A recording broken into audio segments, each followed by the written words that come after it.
Hello, darlings. Welcome back.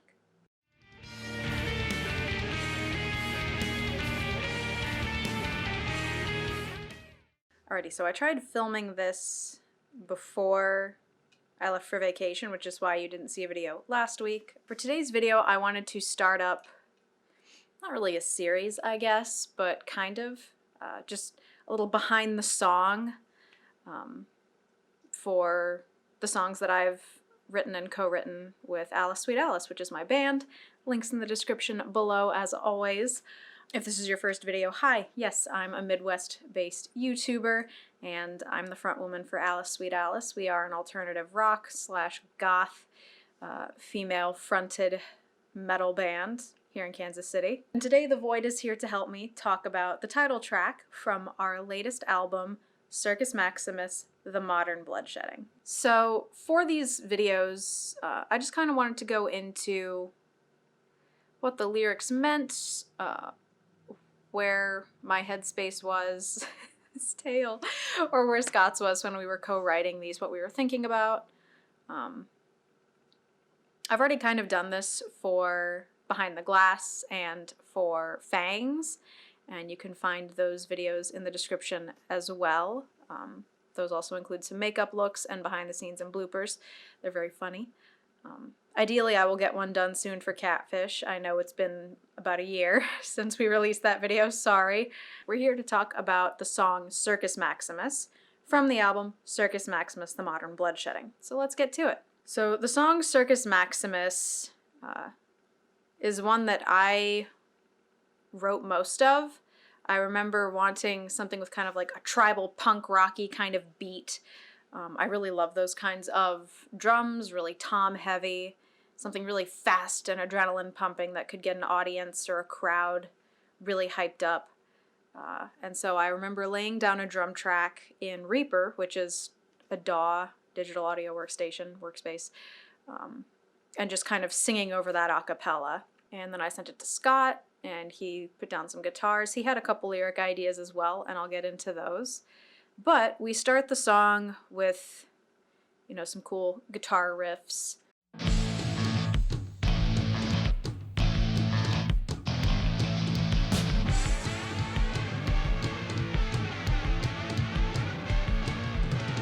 And then we have the first verse.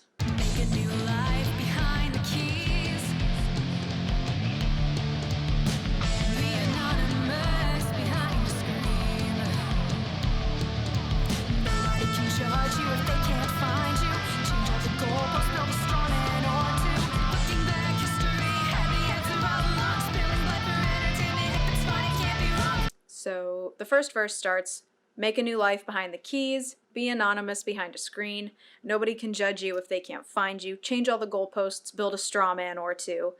It's all about either making a false identity or using an anonymous tag or handle or whatever to just pick fights, be rude, nobody can judge you if they can't find you. It's less literal in terms of like, you've got a VPN, nobody can track you down, but more like, nobody can judge you for who you really are if they don't know who you really are, you know, so go ahead and, you know, use these logical fallacies, move the goalposts around, build a straw man, you know, argue ineffectively, just kind of be your worst self because you're behind an anonymous handle and nobody knows who you really are, so you can get away with it. Looking back, history had the answer all along, spilling blood for entertainment. If it's fun, it can't be wrong. Kind of, I know that we know a lot more about the gladiatorial games, but I think when most people hear, you know, about the Colosseum and gladiators, they think of blood sport. You know, people watching men kill each other and being excited by it. So looking back, history really had it right the whole time, you know, this person-to-person combat, whether it's physical or, you know, verbal and online, is really fun. And if it's fun, then it can't be a bad thing. Just because it's fun doesn't necessarily mean it's a good thing, doesn't necessarily mean it's right. And then we go into the pre-chorus.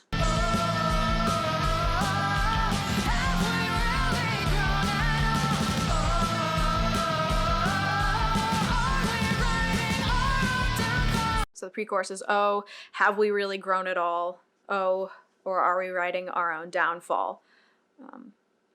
Again, this is just a pretty standard commentary on, have we really moved past those person-to-person gladiatorial combat fights and that blood sport?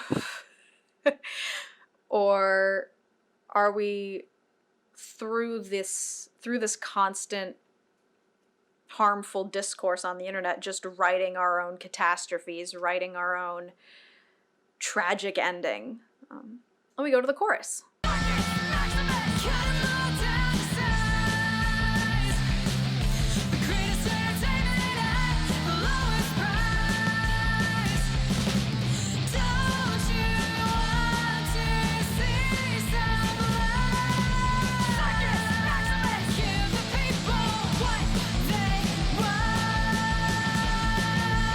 Circus Maximus, cut 'em all down to size, the greatest entertainment at the lowest price.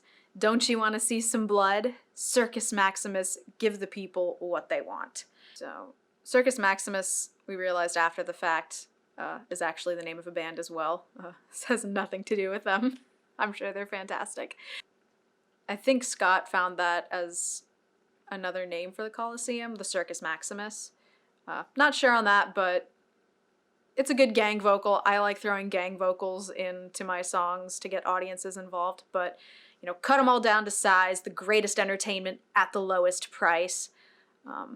The idea that when you're on the internet, the goal in most internet arguments and discourse that I've seen is never really to try and educate people. It's never really to try and get them to see your point of view and think critically and maybe learn something. It's all about, the snappy comebacks, the witticisms, the insults, and taking the other guy down a peg or two.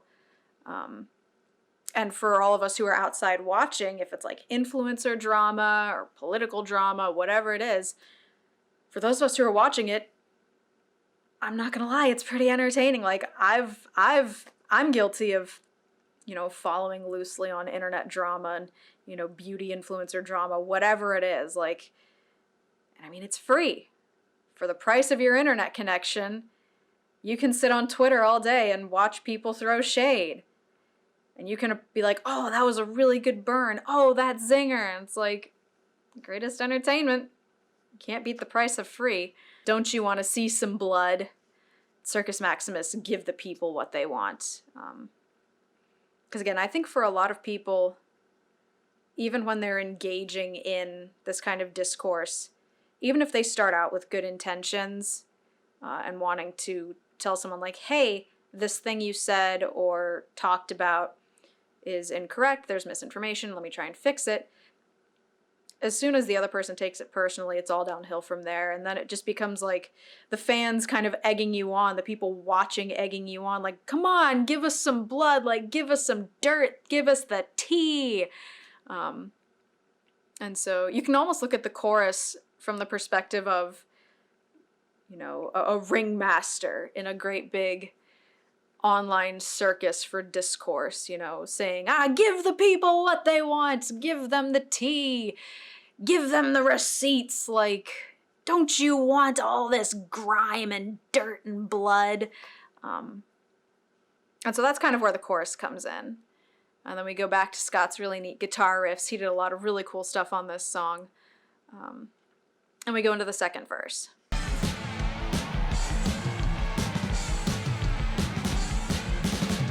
Tell me now, what's your reputation worth? Are you king of the mountain or king of the dirt?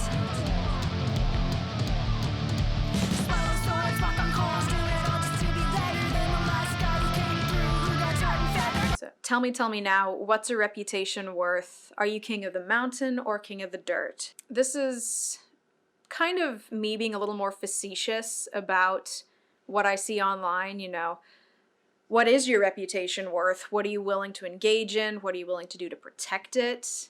Even if the claims are false, and a lot of the time, they're over-exaggerated. This cattail, I can't. But like, tell me now, what's a reputation worth? Are you king of the mountain? Are you king of the dirt? Like, are you the person who's on top right now? Are you winning the fights, or are you just face down in the dirt, in the muck, king of nothing? Swallow swords, walk on coals, do it all just to be better than the last guy who came through who got tarred and feathered. That's definitely more metaphorical, although if you do swallow swords and walk on coals, you're really cool. But that's more just the idea of doing extreme things, taking extreme measures, whether it's in logical fallacies or whether it's in insults. Just doing all these completely outlandish things just to make a better argument, to have more gotcha moments than the guy who came before you who just totally biffed it and totally lost the argument. You know, maybe he was trying to actually change someone's mind and provide information. Who knows? But he got metaphorically tarred and feathered, and now he's off the internet forever. We go back into the pre-chorus, back to the chorus. The bridge. This is actually largely something Scott wrote, and I just kind of tweaked the wording a bit here and there. King of the mountain, king of the hill, we're addicted to the drama. Give us a thrill. Are we really living in the 21st century? We think we're so modern, but behavior disagrees. We cheer for blood, we don't have to pay to see. No mercy for the man down on his knees. We're desperate, we need it, won't stop till we get it. I see it for what it is, it's a modern bloodshedding. You know, king of the mountain, king of the hill, we're addicted to the drama, give us a thrill.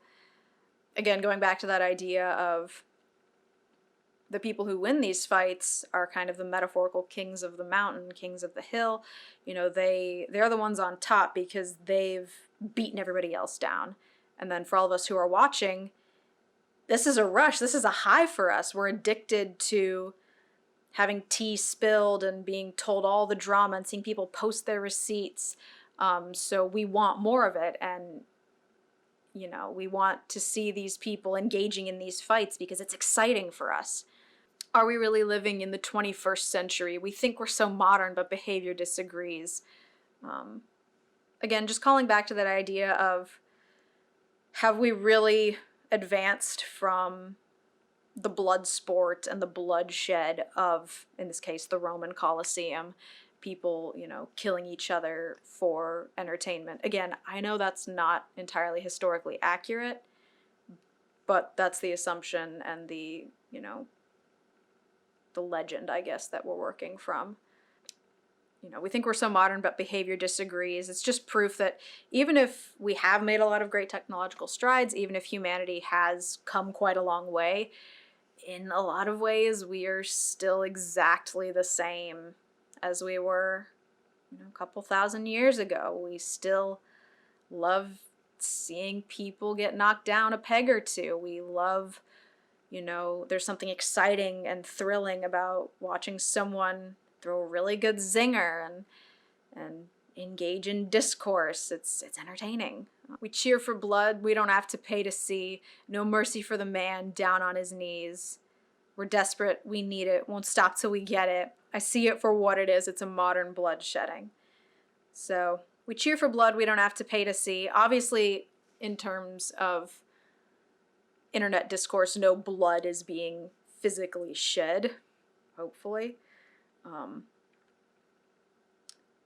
But it's still kind of a metaphorical thing. We're seeing people's reputations be trashed and dragged through the mud, people being insulted and, you know, doxed even, depending on what it is. You know, and we cheer for it. You know, if we think the person who's being targeted is deserving of it, we're happy to see it.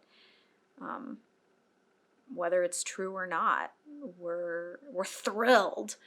And it's free, like I said, for the price of your internet connection, you can spend your time on YouTube or Twitter or Instagram all day and just watch the feuds. And, you know, there's no mercy for the man down on his knees. Even if you've already been beaten, even if you've already lost the argument,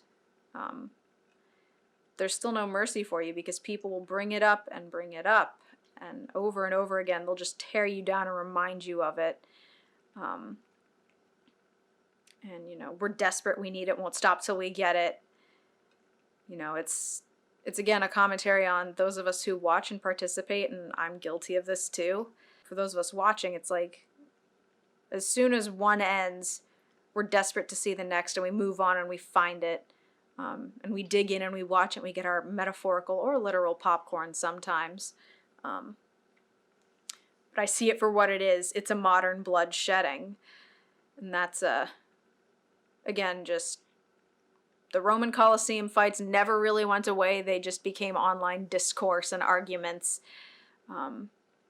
Even if it's not a physical blood sport, you know, reputations are being destroyed, lives are being ruined all the same. It's just a modern version of it. Let me go back into the pre-chorus, the chorus, all that stuff. But that's the song. It's, like I said, pretty self-explanatory. Obviously, the internet has brought a lot of good, too. I'll be talking about that probably more so when I go into the behind the song for Time Machine. But generally, when it comes to the internet, I'm a pretty cynical person.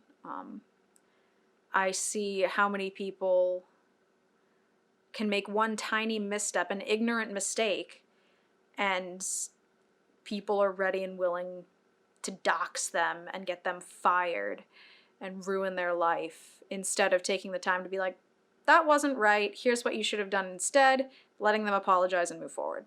And that's, again, that's something that I'll talk about in another video for our song Guilty. Like I said, Circus Maximus is really more of kind of a sarcastic, tongue-in-cheek commentary on how we don't necessarily give people weapons and tell them to go fight to the death in, you know, a physical arena. We just give them anonymous Twitter handles and, you know, VPNs, and tell them to go trash someone's reputation online instead. And sometimes people can get pretty vicious and pretty awful. And it's something that I just want people to think about. This entire album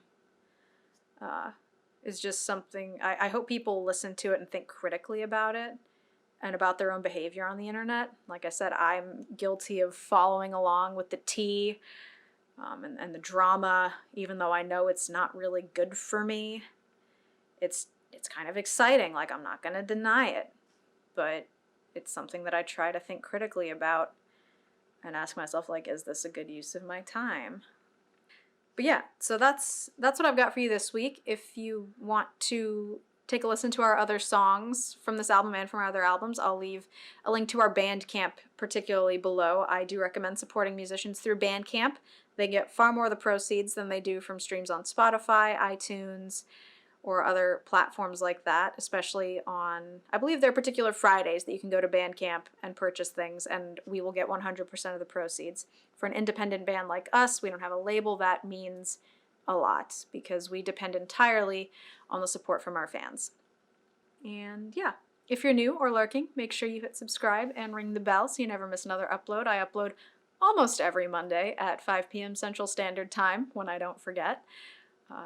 Make sure you give this video a thumbs up and leave a comment down below for what you'd like to see me do next. In the meantime, I'll see you guys next week. Bye.